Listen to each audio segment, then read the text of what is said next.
All right, I have put up here, could everybody read this together? No apologies for, okay, I don't hear the gentleman speaking. No apologies for greatness. Okay, all right. There's a way that we can say that that's apologetic, and there's a way that we say that with boldness, okay? I would like for you to communicate these two things to me, stating them boldly. Go ahead, start. No apologies for greatness. Excellence is the norm. Is the norm. All right? If I'm going to challenge you to live with these two mindsets, that there will be no apologies for greatness, because if you're going to pursue the dream that you are most passionate about, you're going to have to raise the bar in the way you do things. No apologies for greatness. Excellence will be your norm. All right? Will this irritate people? It may. All right? Because we live in a community, in an environment where mediocrity is acceptable. You just do what you have to do to get by. Now, you've all applied for scholarships and received them, correct? All right? So you raised the bar already in your own personal performance and in your own personal expectations of who you are and what you plan to do. So my challenge to you is to say there will be no apologies for greatness, because I will be the best counselor. I will be the best biological researcher. I'll say that correctly. All right, and I'm not sure what you gentlemen have said. What was your passion and your dream jobs? Teacher, CPA. All right. All right, I will be the best CPA, so that my customers, my clients will be able to count on me. They know I'll do everything honest. They know I'll do everything right for them. All right? So that as a history teacher, correct, Caesar? So as a history teacher, that I will be diligent to present history as it really happened. I will not try to remake it. I will not try to put it through my prism, but I'll say, these are the facts. I want you to analyze history so that you can learn. Does that make sense? All right? So that you'll be a person of excellence, so that your students will respect you and know that you're giving them the broad picture. All right? Excellence is the norm. When you demand excellence of yourself, then you will begin to surround yourself with other people of excellence. All right? Because we tend to gravitate towards people with the same mindset. All right? So if you find yourself wallowing in mediocrity, and you go, I choose not to live that way anymore. I choose to live right here. I want you to realize that you will lose some of those people that are currently in your inner circle. But you have to make a decision. Where am I going? That's why I asked you, what is your dream job? What are you passionate about? Because that will require decisions of you today that are going to impact it. How are you going to do your studies? Are you going to just do the minimum? Go, okay, I'll make sure I pass this class. Or are you going to go, I'm going to give this 110%? Because the discipline that you create today is going to impact your future. All right? I told you that I've been in Mary Kay Cosmetics. I have been with this company for 16 years. All right? I have chosen to live this way. All right? This is the way I have chosen to live. I have been in Mary Kay for 16 years. I have earned 9 diamond rings. I have earned 11 career cars. So the pink Cadillac that's sitting out there is my 11th car. The company pays the taxes, the license, the registration, and most of the insurance for that car for my husband and I to drive. When I started with Mary Kay 16 years ago, I was what I would consider cosmetically challenged. I did not know how to apply makeup. I did not know how to give counsel to other people so that they could look gorgeous. But I said, I'm willing to learn. So I did everything in my power to learn this trade so that I could do it well and I could serve people well. I want you to know that by being a person of excellence, you have no idea where that choice is going to take you in your future. All right?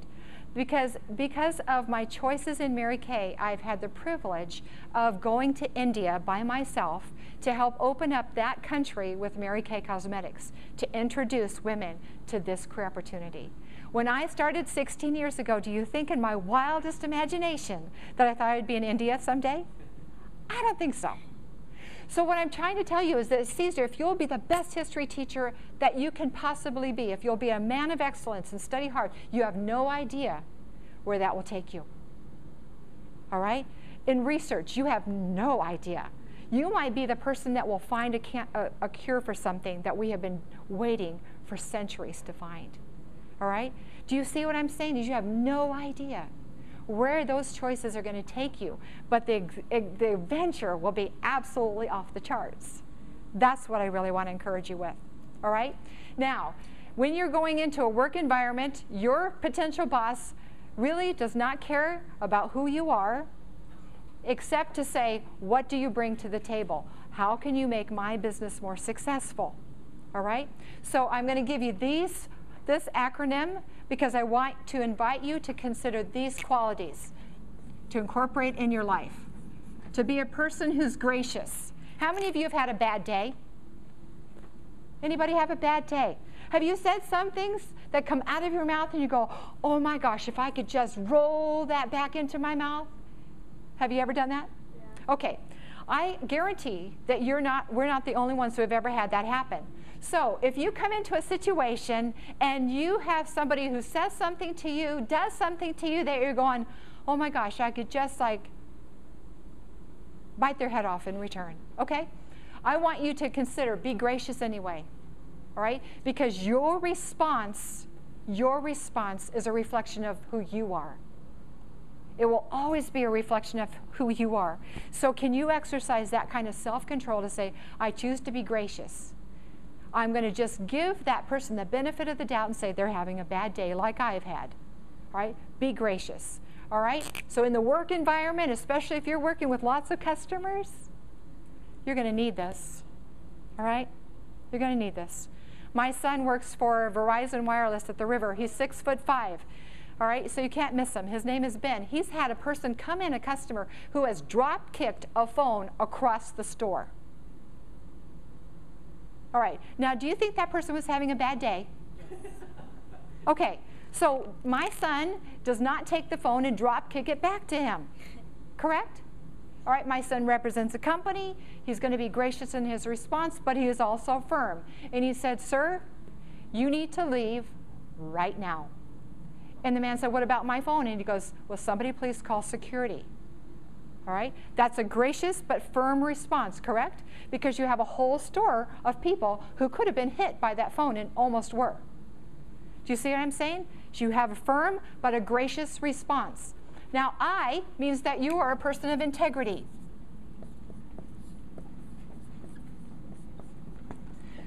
Does anyone know what integrity means? Good values. What else? Honesty. All right? So are you a person who people can trust? Are you a person that when you say, I'm going to be there, you're there? That you can count on me to get this job done? I don't care if I have obstacles that I didn't even anticipate, I will get the job done. You can count on me. Be a person of integrity. All right? V means that you have vision. That's why I asked you, what is your dream job? What you want to do? If you could do anything in your wildest imagination, what would it be? What would it be? Do you have that kind of vision for your life? And are you willing to put your efforts into getting that done? To studying, to finding out the universities who specialize in that, or the trade center, the technical schools, whatever it is. Say, am I willing to do this, to pursue my vision? E means that you are enthusiastic.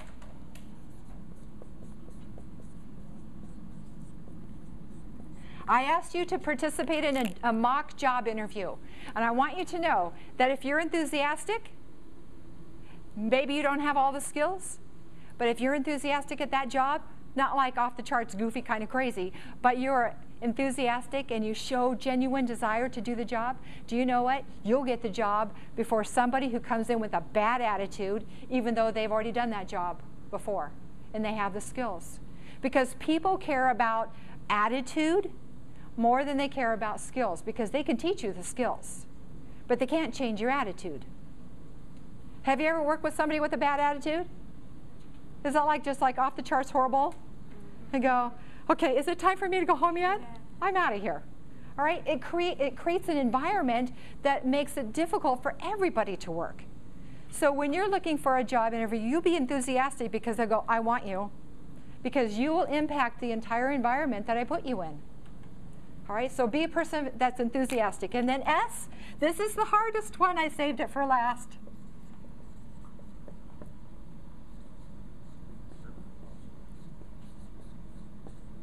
All right? A servant attitude. Okay? That doesn't mean that you're bowing before everybody and go, oh, yes, master, what you want. I'm not talking about that kind of servant attitude. I am talking about saying, what do I need to do to make this company work better? I'm willing to do it. It may not be my specific job that I was assigned to, but if I see that they need help over there, I'll go, hey, I'll help you, rather than go, hey, my job. All right, you guys are tough. You'll figure it out. But if you say, I have the skills, I have the time, I'll be willing to help, I'll go over there and help you. I'll get it done. And you may think that nobody's looking. Trust me, your boss has eyes in the back of their head.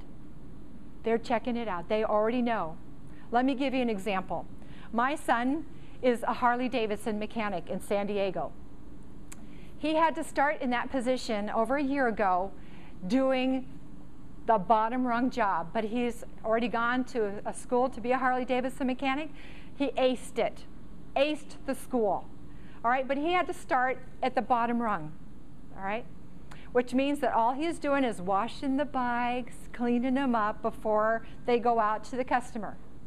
All right, he did that for a while, and then they said, okay, now we're going to put you in the parts department.